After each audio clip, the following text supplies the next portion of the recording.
অন্তর্বর্তী সরকারের প্রধান উপদেষ্টা ডক্টর মোহাম্মদ ইউনূস বলেছেন, বাংলাদেশ একটি কঠিন সময় পার করছে।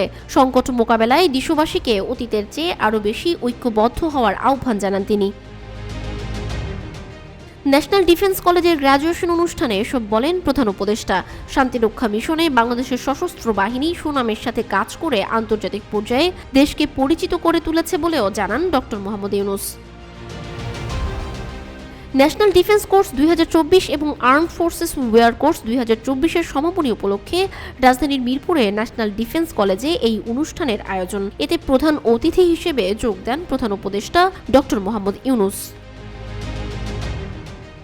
এবছর ন্যাশনাল ডিফেন্স কোর্সে 95 জন অংশগ্রহণ করেন, যার মধ্যে সশস্ত্র বাহিনীর 46 জন, বেসামরিক প্রশাসনের 16 জন এবং 18টি দেশের 33 জন সদস্য রয়েছেন। এছাড়া বাংলাদেশ সেনা, নৌ ও বিমান বাহিনীর 55 জন course member armed forces war কোর্সে অংশ নেন। প্রধান উপদেষ্টা সফলতার সাথে কোর্স সম্পন্ন করায় অংশগ্রহণকারী সকলকে অভিনন্দন জানান এবং সার্টিফিকেট তুলে দেন।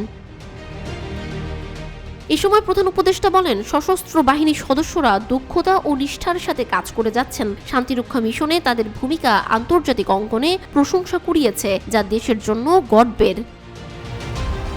বিশ্ব এখন কঠিন সময় পার করছে জানিয়ে প্রধান উপদেষ্টা বলেন, বাংলাদেশও এর বাইরে নয়। সকলকে ঐক্যবদ্ধ থাকার আহ্বানও জানান তিনি। পারস্পরিক সমঝোতার মাধ্যমে সব সমস্যার সমাধান সম্ভব বলেও জানান প্রধান উপদেষ্টা।